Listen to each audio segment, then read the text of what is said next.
The Middle Ages were a pretty miserable time to be alive.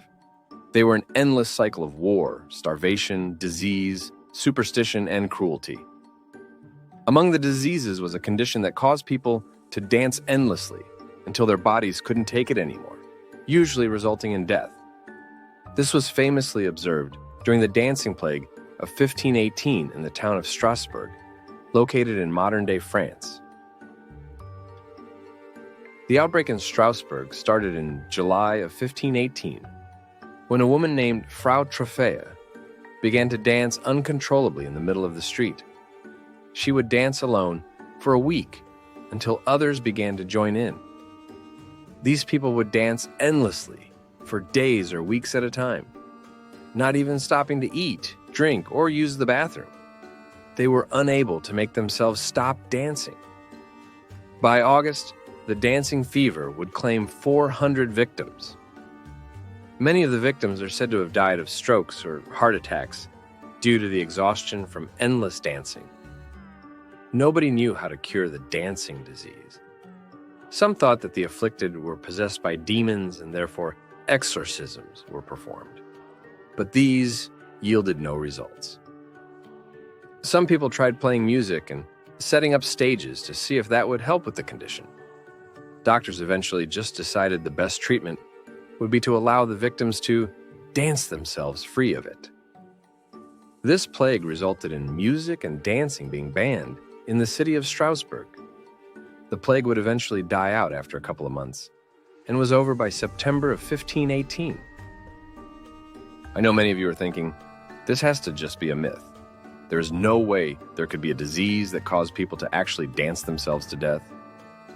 Well, I am here to tell you that this phenomenon has been very well documented. While the 1518 outbreak in Strasbourg is the most famous example of an outbreak, it is not the only known time that a dancing plague has taken a hold of a town.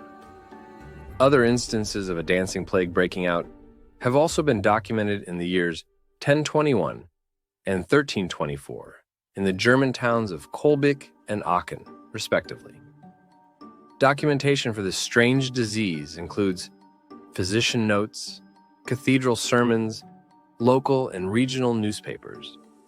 The official papers submitted by Strasbourg City Council are clear that the victims danced. There are multiple theories about what may have caused the chronic dancing outbreak. The first theory is that people were eating bread contaminated with a fungus called Claviceps purpurea. This fungus is known to cause hallucinations, which could explain the endless dancing. But this fungus is also known to lead to the loss of limbs, which was not documented among the victims of the dancing plague. The most widely accepted theory is one argued by American historian John Waller. His theory was that the dancing plague was a result of a mass psychogenic disorder. Such outbreaks take place under circumstances of extreme stress and generally take form based on local fears and mythologies.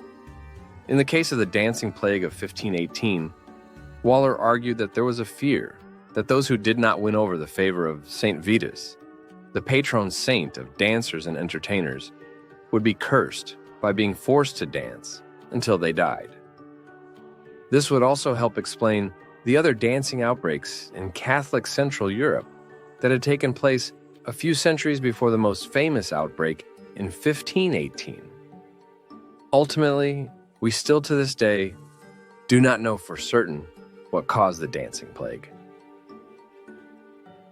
Thank you to everyone who made it to the end of the video. If you liked what you just watched, please like this video and subscribe to the channel. I plan to keep producing more content every week.